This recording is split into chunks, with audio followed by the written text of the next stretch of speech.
Right, welcome back to the Run Through Trails podcast. We're back again with another incredible guest. This week we are joined by the amazing Ryan Sands. Ryan, welcome to the podcast.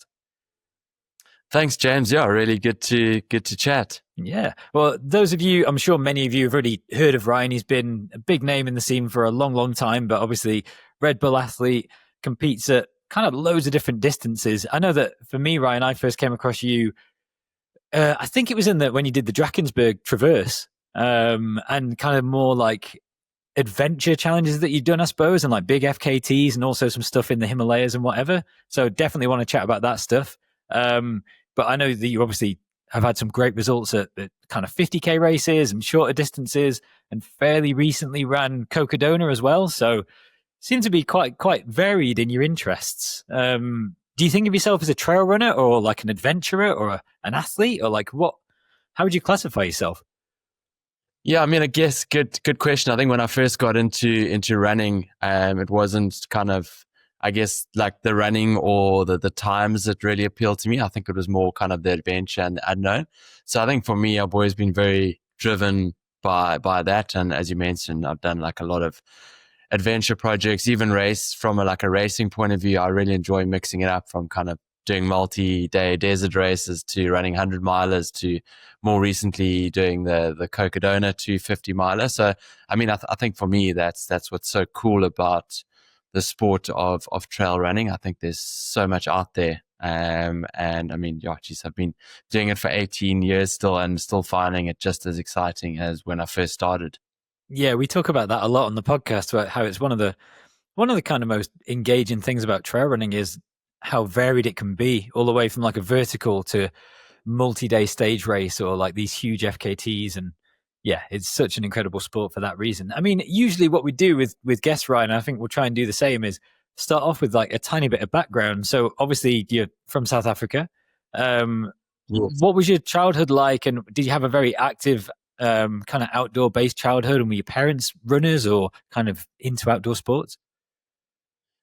Yeah, so as you mentioned, I grew up in Cape Town, South Africa, and I guess kind of people that know South Africa, like our kind of big sports are rugby, cricket, and soccer. And yeah. I mean, growing up, I always wanted to be a Springbok rugby player, so I played a lot of rugby at school, and kind of, I think it was my final years at school, I kind of didn't grow as much as I wanted to, and I think it was first year at university, I tried to play rugby, but I was just getting too small and just getting kind of smashed around too much. So, yeah, I kind of stopped playing rugby. I think I enjoyed a very kind of active social life at university. And it was only my last year doing honors at university that I decided to run an out-of-town, or it was supposed to be an out-of-town half marathon. They had a marathon and a marathon, a half marathon and a marathon. I was supposed to do the half marathon with friends, but I left entering that a bit late. So the half marathon entries were full. So I thought, kind of, I guess, being a student and young and naive, I thought being a kind of, or I guess I didn't really think too much of just saying kind of half marathon, and I just decided to enter the marathon when the half marathon entries were full. And I mean, yeah, that was back in 2006, and I ran my first marathon. And yeah, I think like just that feeling of fulfillment and actually going out and achieving a goal I didn't know if I could achieve, and just really enjoying it. The running bug bit out there, and yeah, it was kind of from then onwards that I really got into running. And I guess I can say I've always been an all or nothing type of person. So right. Did a couple of local trail races, and I remember one Sunday, kind of I was kind of Googling extreme trail races, and up popped the Four Deserts website. Had a look at some of the races at the time. I was also reading Dean Karnazes' book Ultramarathon Man. Yeah. And was really intrigued by that. And I saw that he was actually doing one of the races. So I thought, cool, like, let me enter, and I can actually run the same race that he was entering, and also just kind of have this epic adventure. So yeah, I quite quickly entered the Gobi Desert race, which is one of the Four Desert races. To be honest, I actually didn't know where the Gobi Desert was. I had to do a kind of Google search after entering, found out it was in China. And yeah, I mean, I guess that the rest is history. Yeah, I mean, I've kind of from then onwards been running ultra, and it's been a kind of life changing journey for me. I mean, growing up at school, like I said, I was super into rugby. Running was definitely, I mean, I never aspired to be a runner. It was more something I stumbled upon by accident. Yeah. And yeah, very, very grateful I did. Yeah, no, it's interesting. We've got quite a few parallels, actually. I played rugby my entire childhood as well. My dad was a big rugby player as a fly half, and I had the exact same experience. I went to university thinking I was going to continue and realized very soon that 5'8" is not an appropriate size for any Yeah. position. So yeah, no, that's kind of cool. But so you didn't really come at it from an athletics background then. You weren't racing on the track or doing cross country or thinking about running as a kid, and you kind of, it sounds like you quite quickly, I mean, the fact that your first race was a road marathon is not insignificant, and then dove into, doing like a desert race in China. It's kind of like quite an extreme jump. It does feel like the adventure side of things probably was a bigger draw than the athletic performance. For sure. I mean, I think maybe kind of one thing I didn't mention is kind of growing up in South Africa. You've probably heard of the Comrades Yeah, of Marathon, course. and then down in Cape Town, where I live, is that they've got the Two Oceans Ultra Marathon, which is a 56-kilometer road ultra marathon, which is really popular. And I remember growing up as a kid. My dad ran it 4 or 5 times, and I remember going out on the course and supporting him. So I guess, I mean, growing up in South Africa, we've also got quite a big cycle tour down in Cape Town. So I think like endurance probably does run in our blood. And like I said, my dad ran the Two Oceans marathon a few times. I watched him run a few marathons. So yeah, I mean, I think kind of when I did run my first marathon, it definitely wasn't completely foreign to me. But yeah, I Yeah. didn't kind of aspire to do that. But I mean, also, I guess playing rugby as you mentioned, if you're on the small side, I was always very like active and fit. So I guess naturally I had some form of fitness, but 100%. I mean, I think for me, the big draw card and why I quite quickly moved from running on the road to the trails was more the adventure, the unknown. And it's just, yeah, kind of really it excites me. I think just all the planning that went into running my first ultra, the Gobi Desert Race, was kind of half the fun on Yeah, actually yeah. going out. How prepared were you for that? Like, how much access did you have to information? Because nowadays, obviously, I mean, it's not mainstream to run an ultra marathon in the desert, but it's a lot more commonplace than it would have been. Like, what are we talking? More than 10 years ago, right? The sport was still Yeah, I relatively mean, young. yeah, it was, I mean, very young. I mean, that was back in 2008. I mean, to be honest, when I ran the Neisner Marathon, my first road marathon, I've just spoken about, I mean, yeah, I completely winged that, and there was no preparation. And that's why I kind of think most of my friends thought there's no ways I was going to finish. But going into the Gobi Desert Race, I definitely did a lot of homework around the training and preparation. Um, and yeah, I'll try to do as much research as possible. So I felt like I prepared reasonably well for that. But as you mentioned, the sport was like relatively young and new there, so there wasn't a lot of kind of research out there. So I mean, I think on that note, it's been really cool over the last 18 plus years to see how the sport has evolved and grown. Um, and yeah, I mean, kind of when I first started, there were like probably a handful of guys doing the sport full time. Yeah. And I mean, now there's a lot more kind of races are a lot more professional. I mean, even if I'd say I've been a part of the Salomon international running team since kind of the start, and just to see kind of that progression and how like the team is professionalized now is really cool to see.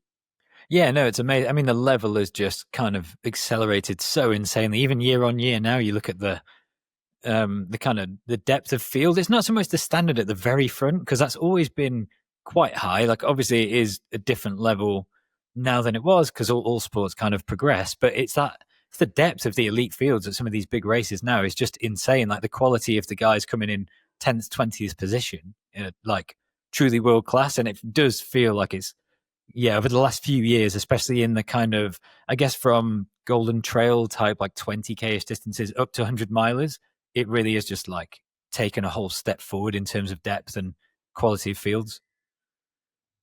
Yeah, for sure. I mean, that's really cool to see, and I think, I mean, I guess that the brands have invested a lot more in the sport, and I think also when I first started running, or when I was like kind of my first years in the Salomon international team, we traveled around to like a lot of races and went and did Ultra Trail Australia or kind of Tarawera or kind of I did Leadville, but like a lot of those races, they had like quite a kind of a local feel from that region, or especially even like the American races. A lot of the American guys would race American races, and then the kind of Europeans would race the European races, and there wasn't that much kind of like mixing. Whereas now, as you know, I think the big difference is kind of yeah, there's kind of yeah, just with the brands and kind of sponsorship being that much better, people are able to do it full time and also kind of travel and yeah, pick the races that they want to do, which is yeah, as I said, really cool to see. Yeah, 100%. I mean, well, you were obviously quite open to traveling the world from the very start of your kind of, I guess you would call it, running career with the Desert Series. I know you one of you, I mean, was your Leadville result one of your first kind of like major wins? Would you say was that like a standout performance in your early career that put you on the kind of on the map of like elite trail runners at the time? Yeah, for sure. Just Leadville was when I ran. It was way back in 2011. So yeah, I mean, it's definitely it was my first 100 miler and just like a really special experience.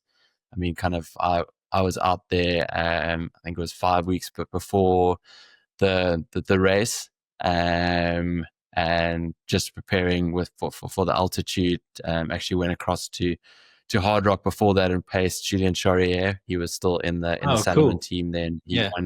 won Hard Rock. So I mean, it was a really cool experience. Also, when I was out in Leadville, was lucky enough to meet Micah True, Cabada Blanco from the book Born to Run. Spent quite a bit of time with him out there. So just yeah, really special memories. I mean, looking back now, I think for me, kind of probably the most special memories aren't necessarily that the race. It's more just that the whole build up and actually spending time in Leadville and really like immersing myself in that culture. Yeah, it's so iconic. It's like such an amazing race, and all these names that you're talking about are like the yeah, almost the people who kind of created the sport and made it what it was. Literally wrote the books on, you know, that got a lot of people of my generation, whatever, into the sport. So yeah, no, it's so cool. I mean, it's difficult because a lot of times when people come onto the podcast, we'll kind of spin through, you know, you do this standard thing of like looking at race results and like big achievements in people's careers and chatting through stuff, but you've been doing it for so long, it's almost impossible. Like you've had so many massive results, and there's so many, I bet, so many stories like from all of these experiences. I mean, so this is when we're talking about Leadville and the four desert series and all that stuff. This is like you said 2008 through until kind of 2011, 12. Lebanon. Yes. Yeah. Okay. So at what point did you start to work with Salomon and with Red Bull and turn this running thing, which obviously started out as a hobby, into an actual career? Yeah, I mean, I guess so. When I did my first kind of big ultra race was the Gobi Desert Race. I mean, I did that as a complete amateur, and I was working a kind of full-time job. I studied quantity surveying at university, so I was working for a big property development company in Cape Town. So, I mean, yeah, I remember training for the Gobi Desert Race, and it was literally kind of work, running, and sleeping. It was pretty full on. It was only after running the Gobi Desert Race that I was like, flip, this is actually pretty cool. And like spending some time with Dean Carnazes, I was thinking like, geez, imagine I could actually do this for a living instead of being a quantity surveyor. And I was lucky enough to get some sponsorship to go and then do the next race in the Four Desert Series, the Sahara Desert Race, and I got sponsorship just to cover like travel Okay, nice. to get to the race and the entry fee, which I was super grateful for. And then yeah, it was actually the Sahara race went really well, and then it was only like after that I picked up further sponsorship, and I think it was in 2009 that I signed with Salomon Running, and then it was in 2010 that I kind of partnered with Red Bull. Wow. So It yeah, I've was kind it of was been early up doors. there Yeah. for a really long time, and and I mean I'm kind of like really proud about that. Looking back on my career, I think most of my partners or dream givers, I like to call them, I've been with them for like the entire journey. And I mean, I think that's so important, building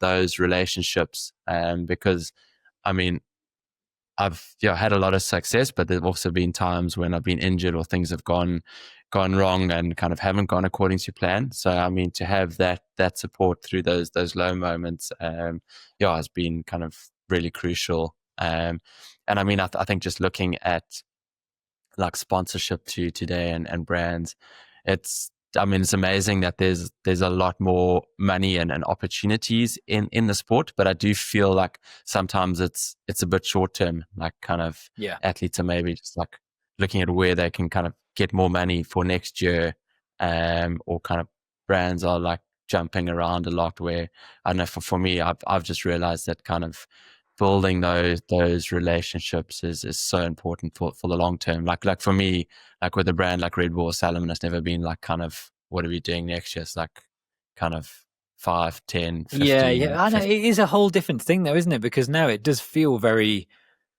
commodified, I suppose might be the word. It's like, what's your UTMB rating and how many social media followers do you have and what's your last big result, which does make a lot of sense from a brand perspective Sure. and it's so much more Yeah. measurable. But for you, back in those days, it was way more like there was just a smaller pool and it was about kind of like personality and character and brand recognition. Because when I think of Salomon Running and I think of Red Bull and their engagement with trail running, you're one of the faces that comes to mind immediately. And so it is that long-term investment that really pays dividends. But I suppose for the brands, it's a lot harder to do now for all those reasons.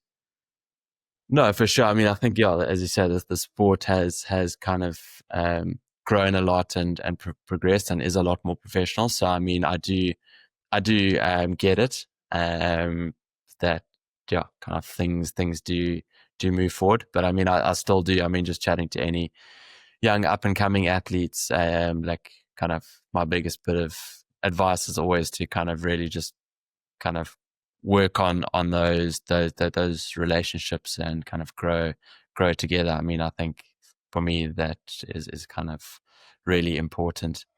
Yeah, I mean, Red Bull is one of those brands that no matter what the sport, they invest so much into the projects that their athletes and ambassadors and people that they're involved with want to take on. And that's why, like, yeah, I mean, Red Bull really has probably done more for action and adventure sports in terms of funding projects and cool content. And definitely a lot of the stuff that I've watched and loved to engage with throughout my entire life is a lot of it's been funded by and sponsored by Red Bull. It's just such a cool concept. It's so obscure to have this like energy drink that reinvests all this money into just doing random cool stuff.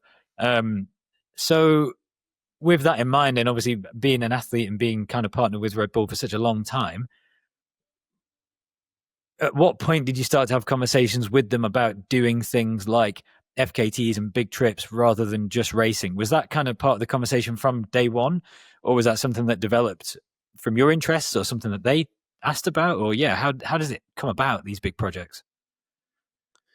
Yeah, I mean, I think something that like I think what makes like Red Bull so successful is like they've got like, as you say, they're in so many different sports, and as you say, from like action sport to like more mainstream sports to like culture, and I think like what they do well is they kind of really let like the athlete guide them on kind of what they want to do, like what's cool in their scene. So I mean, there's never like cool, like Red Bull never like we need you to do like this race or that race, and we want you to do that project. It's always like kind of what excites you, what's like your three, like what's your kind of short-term goal, what's your medium-term goal, like what's your five-year plan, which is really cool. So I mean, yeah, I've always just had like a lot of open discussions with them, and yeah, kind of pitching the various projects, and they've always been, yeah, super open and like,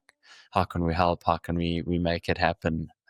So I mean, that's been really cool. And like I said, I guess from like quite an early phase in my career, I've always been intrigued by the kind of adventure side of things, and the FKTs.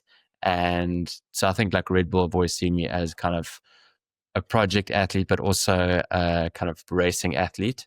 And yeah, I've always said to them, like, that's what I need to keep me motivated and excited. If I just kind of did race after race after race, Yeah. I think I'd lose my passion for the sport. Yeah, no, totally. Well, I mean, it leads us into two of the kind of Red Bull FKT type projects that I wanted to chat about, purely because they're, like I said, it's kind of where I probably first came across you, or maybe it's around the time where I was getting into the sport. But firstly, with the Drakensberg, what's the actual name of the FKT? It's not the Drakensberg Trail. Joe, it was the Drakensberg Grand Traverse. Grand So it's Traverse. basically Sorry, that's right. Yeah, of Grand, course. yes. Yeah, so I mean, that must feel like probably quite a while ago now. It's sort of 2016.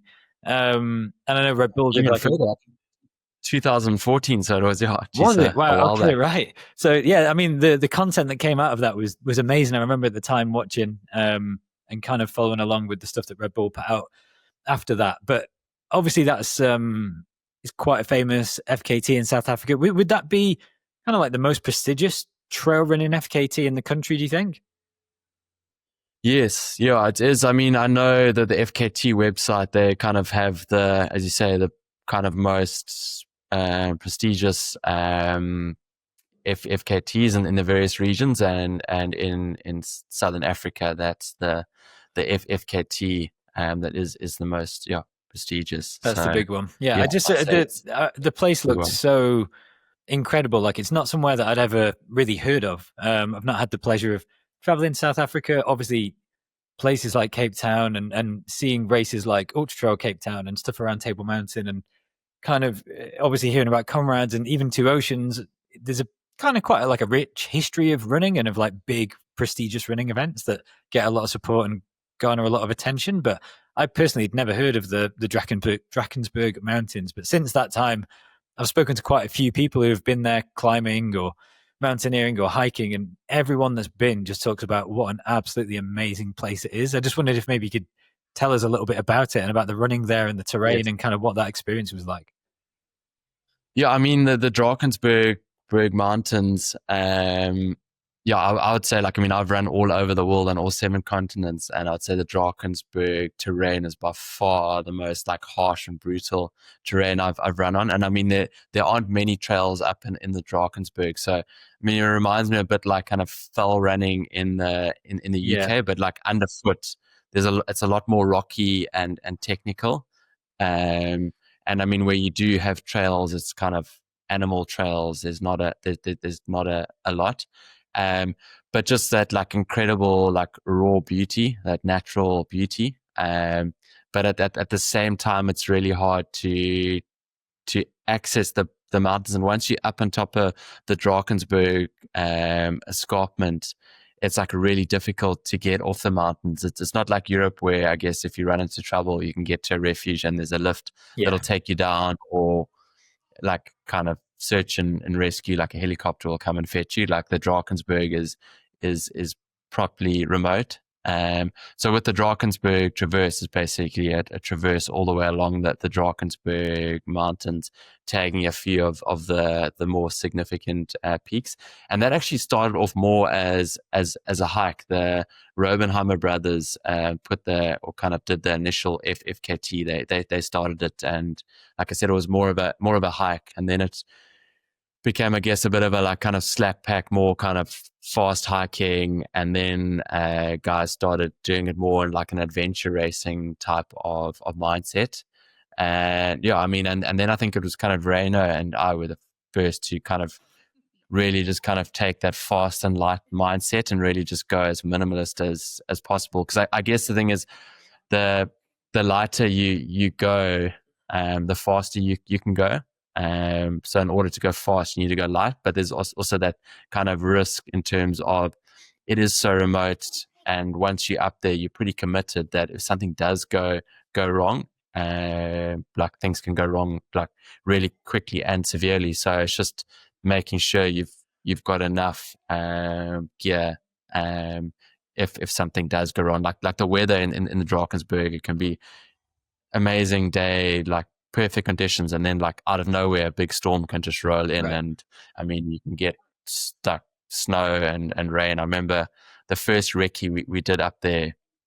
I mean, yeah, it just kind of, it was absolutely perfect day and afternoon, and then woke up the next morning. We were up there in tents and just like in kind of knee deep snow. Like the weather just completely changed. So yeah, I mean that's the Drakensberg. But like I say, just yeah, I mean just insanely beautiful. And I mean for me, like being up on top of the Drakensberg escarpment, like the top plateau, it's almost like the opposite of claustrophobia. It's just like Right. there's just so much space. You just feel like you're on completely just another planet up there. So yeah, it's definitely a really like special place, and a place like I would kind of highly recommend getting to. And yeah, there's I mean like there's a lot of rock climbing that people Yeah. do up there. It's really popular with hiking. Like I said initially, I think the Drakensberg was like a 7-day hike. All the guys that did it was like over 7 days, and I think yeah, obviously Ray and I still got the record, which is 41 hours. Nice. Yeah, well, that was going to be my next question. Has that been pushed along, or is it kind of like remote enough where does it see many people? Do you think many people go after it, or is it just quite unique and difficult to get It's to? had quite a few people that have actually gone after the record, but I think it's I mean it's only 210. Or I say only, I mean it's 210 kilometers, or our distance was. I mean you can choose your own routes, and it is self supported if you're going after the FKT. That's the rule. And I think the elevation gain is kind of 9 to 10,000 meters. So Right. like on Okay. paper it doesn't look that tough. Like people think like 41 hours, how hard can that be? But as I mentioned, like the terrain is really brutal, like the navigation on top of the mountain. So a lot of people have gone for it, and I think it's kind of caught them out. I mean, even Rainer and I had a chat, I think it was the end of last year, saying like should we go back? Go I mean, back. we both feel like there's time to be made on the on the route. So I mean, yeah, we've kind of discussed it, but at the same time, I feel like there's also a lot of kind of cool new things to Yeah. do. So I feel like kind of tick that box. But yeah, I mean, I think Andrew Porter did it in like 43 hours, if Okay. I'm not mistaken. So and yeah, he's about the closest, I think to our record. Interesting. Cool. Yeah. I mean, it's amazing that it's stood for that long, but like you say, it's stats wise, it's obviously massive, but compared to other stuff, maybe not so big, but obviously, yeah, super challenging terrain. I mean, the next kind of big Red Bull project type FKT thing that I was aware of, and correct me if I'm wrong, if there was anything significant kind of in between the Grand Traverse and the Drakensberg and the Great Himalaya Trail, or is that was kind of the next like major project? Because it seems like they were a couple of years apart, probably. Yeah, with they're like 4 years 4 years. apart. That was Okay. 2018, and then Drakensberg Traverse was 2014.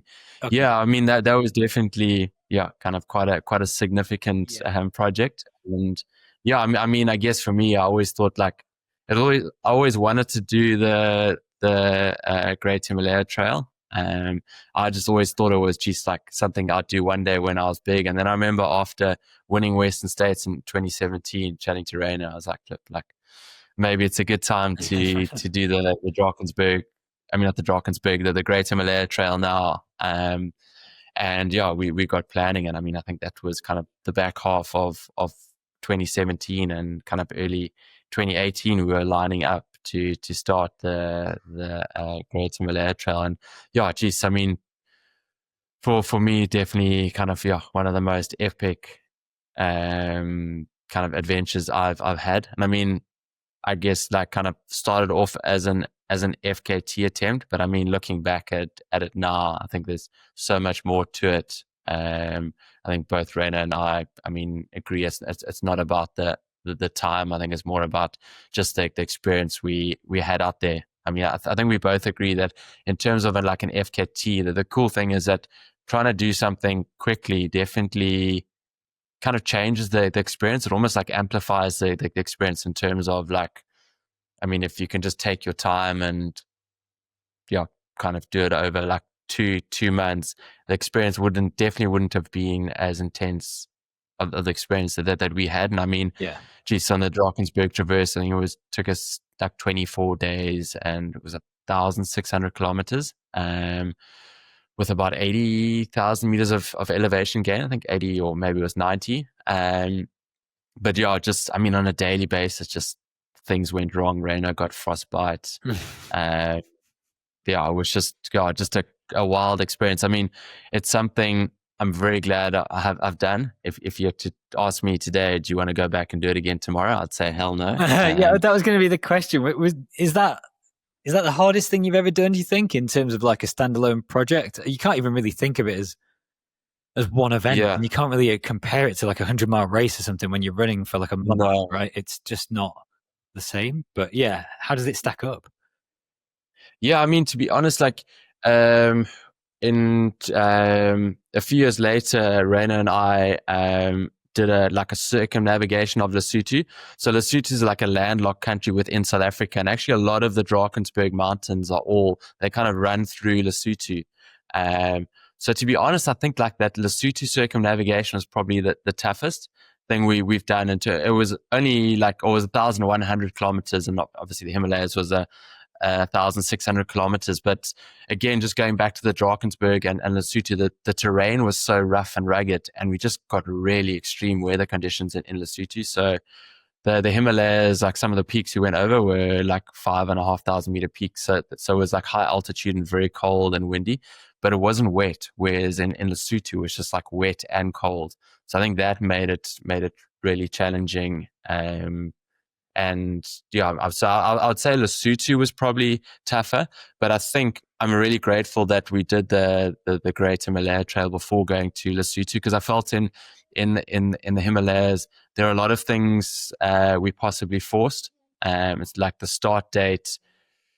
We're advised a few days before starting that the weather conditions weren't great, and we're just like, flip, like we're here now. I didn't want to be away from, I mean, it was already like a 5 or 6 week trip. Yeah. I had a kind of young family. I didn't want to be away for like an extra week. So it was just like, cool, we're going to start, and kind of ran into extreme weather early on in the project. And like I mentioned, then Raina got frostbite, and it really just put us on the back foot, where I felt with Navigate Lesotho, the weather conditions were super extreme, but I felt like way more in tune with that and didn't try and force it. In Lesotho, we actually had to come off the mountains for 2 days just because the weather got so extreme. Wow. And I'm very grateful that we did that, because I mean, I don't know if we'd stayed up there, I don't know if I'd be kind of sitting here talking to you. So I feel like I could take a lot of learnings out of kind of the Great Himalaya Trail and use it in Lesotho. But yeah, I mean, definitely both those projects were pretty gnarly. And I guess it's with like all adventures. Even I talk about like Navigate Lesotho. I remember kind of a friend of mine had an idea. He's a really good adventure racer. He wanted to do it in adventure racing style with kind of on foot, a bike, and then also there's some big rivers in Lesotho, so he wanted to like paddle sections. Oh, cool.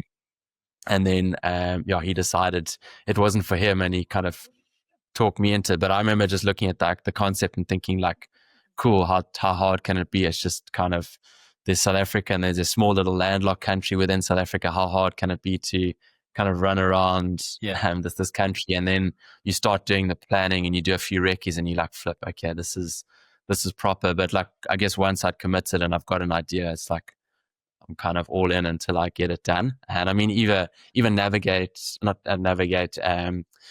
the Great Himalaya Trail and the Himalayas, I guess kind of you always see these like massive mountains and you kind of get these romantic ideas of these kind of snowy mountains, and kind of how epic it's going to be and how fun it's going to be. And I mean, a lot of it was that, but there was also that kind of, it was super intense, like a lot of the time. So, I mean, you only actually really get to experience that and realize that once you get there. And that's why like I say, it's probably, yeah, you'd have to take a lot of convincing to get me to go back and do any of those two projects again. Yeah, it's funny because, like you say, on paper you talk about the Himalayas and you think about the elevation involved and the potential weather and like the distance and the altitude effects. Like, how high?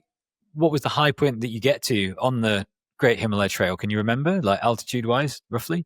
Yeah, I remember like there were a few peaks where we were up at like 5,500 meters. Yeah. Um, so that was quite high. I mean, luckily, I think that was like the second week. So we almost had like a week to ease into it. And also before going to the Himalayas, we spent some time in Lesotho, the landlocked country in South Africa I mentioned, because it's called the Mountain Kingdom of Lesotho. It's basically the whole country's just Wow. mountains, but they're all like above 3,000 meters. So we got to like spend some time at altitude there before going to the Himalayas.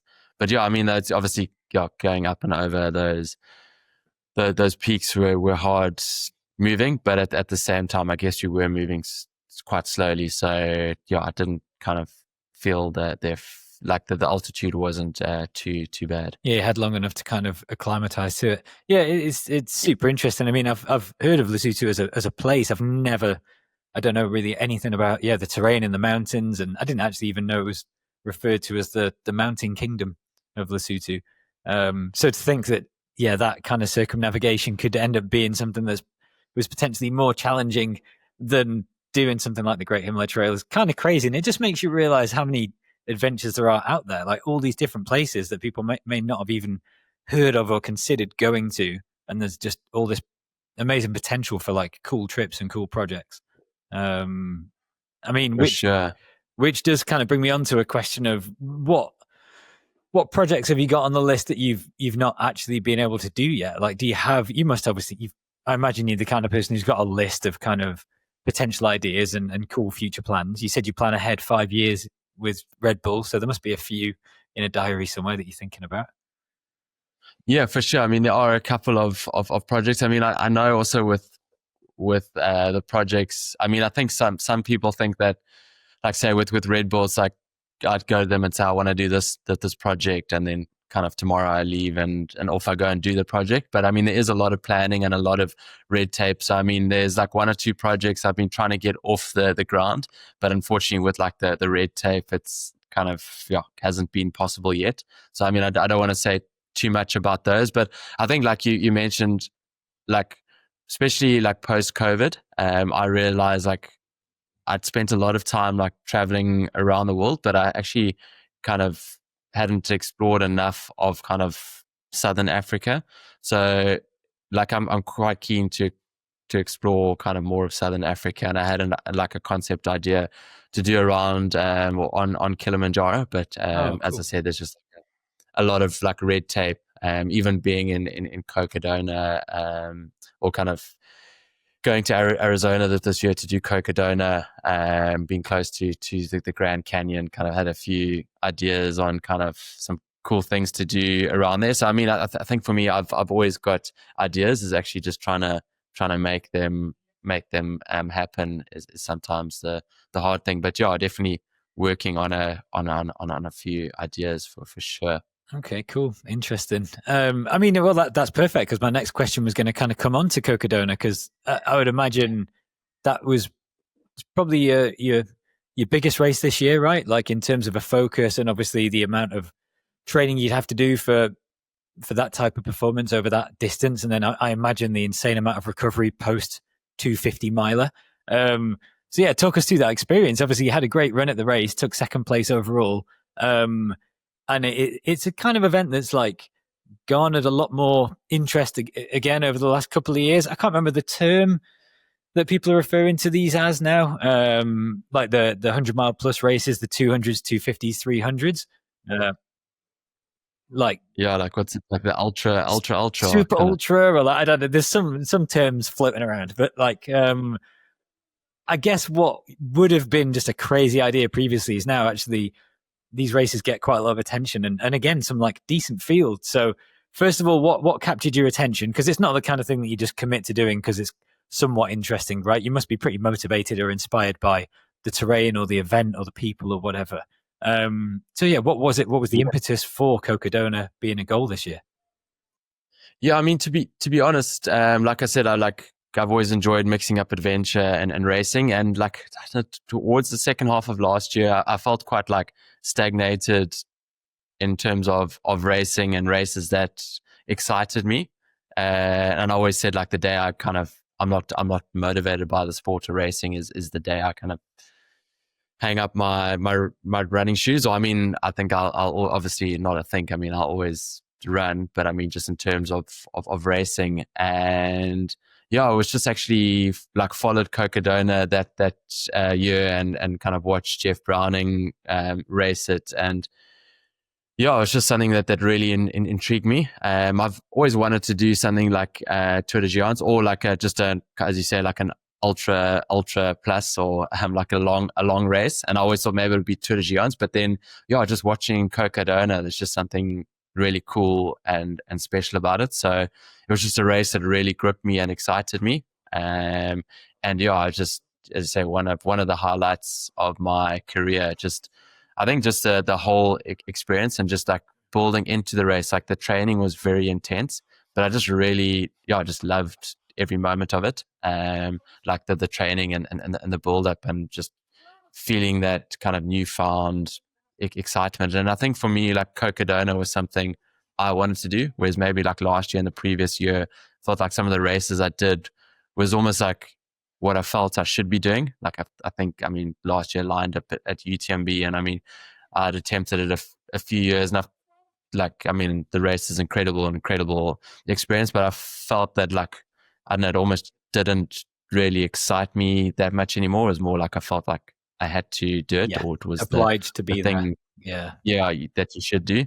So just, yeah, as I said, going back to Cocodona, I was just like super excited. And yeah, the experience was just incredible, like really tough. But I just, yeah, I think like the biggest takeout for me was actually just the kind of the whole collective team environment that I had there. I mean, there's that African proverb: if you want to go fast, go alone. If you want to go far, go together. And I mean, yeah, just right from the start, having Reno there to support me from a crewing point of view, and also pacing Lucy Bartholomew and Christian Meyer. So yeah, two of my Salomon teammates, known Lucy for ages, was like really cool to have them out there. And then yeah, a lot of the kind of Salomon support team was out there. So yeah, it was just, yeah, so cool to experience that and have that whole experience with them. I mean, yeah, it was a long way, like 61 hours something of racing. Um, but I mean, it never really felt, I mean, it did feel like a race, but not like overly like a race. I was really like, for the majority of the time, just focused on kind of running my own race. I never really focused too much on the finish line until like, I guess, the final 40 kilometers or so. Up until then, I was just literally just getting from one checkpoint to the next. And yeah, just like mentally and physically, definitely one of the toughest things I've done. I think like just that second night, just the kind of lack of sleep was crazy. Like started hallucinating. There were like dead people hanging out of trees. I saw some like deer in the middle of the night, and they actually kind of, when I like took a second glance at them, they looked like mountain lions, but it wasn't like the mountain lions you see in or not mountain lions, like lions, like not the lions you see in America, like the African lions. So yeah, you kind of, it's a weird feeling because like it's not real, but you can still see it. Like I kept telling myself like snap out of it, like you're seeing things, but that's what you see until you actually get like within 10 meters of what you're seeing, and then it becomes normal again. So yeah, I mean that was quite surreal, and definitely, I mean, if I did another 200 miler or 250 miler, again, I definitely work on my sleep strategy. I felt like I definitely didn't sleep enough. I only ended up How sleeping much like did you get? 7. I got like 7 minutes of Minutes, sleep. right? Okay, Jesus. So, yeah, definitely less than ideal. So that would be a big thing to work on. But yeah, I mean, just in general, just an incredible experience. But like, I'd say I recovered like physically probably quicker than what I did mentally. I think like mentally afterwards, I was definitely quite fatigued, and even now, like the thought of doing another 200 miler, I think it's more I've just got a healthy respect for it, and I know if I do another 200 miler, I kind of want to give it my all again. So it's like I know it's got to feel right. It's not you can't. It's not like just kind of signing up for a 10K race and Yeah, kind of getting to like just signing up for a 10K race on the weekend and just quickly lining up and doing it. Like it's quite a big commitment, but definitely something I'd love to do again.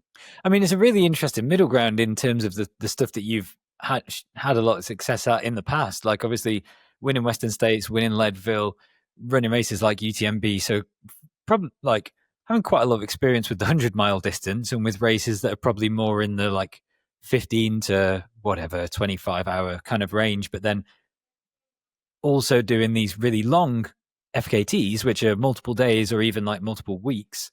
But then there's still this weird middle ground of like this 200, 250 miler where it's kind of like a 100 miler and you can't really stop and you've kind of got to fuel like it's a race and you are running. I know there's probably like a lot of hiking, obviously, but like you're running. Um, in a way, I guess some people might think like, well, you've done these super long, like 4, 5, 6 day, full week races. Surely 250 miles feels quite chill, but the level of intensity is completely different, right? And the kind of sensation of being in Exactly. the race.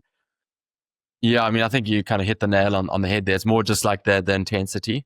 Just like, as you say, like try to switch off from the race as much as possible. I definitely didn't feel like kind of you're running a race where every second counts. It's obviously a really long time, but you're still in a race and it's still about moving forward and kind of covering ground the whole time. So definitely like, I mean, I think like, and that's what's something that appeals to me about the 200-mile distance is that it is a combination of kind of the adventure side of things and the multi-day FKTs, and then also combining like the racing, like the 100-mile racing or the 100K racing into it. So it's like I feel like it's a combination of the two, but it's definitely more intense than kind of doing a multi-day kind of long trail FKT. Yeah, no, totally. So do you think Cocodona is one that you'd go back to, or you'd look around and maybe look at a Tour de Gion or look at some other kind of 200-mile-ish races?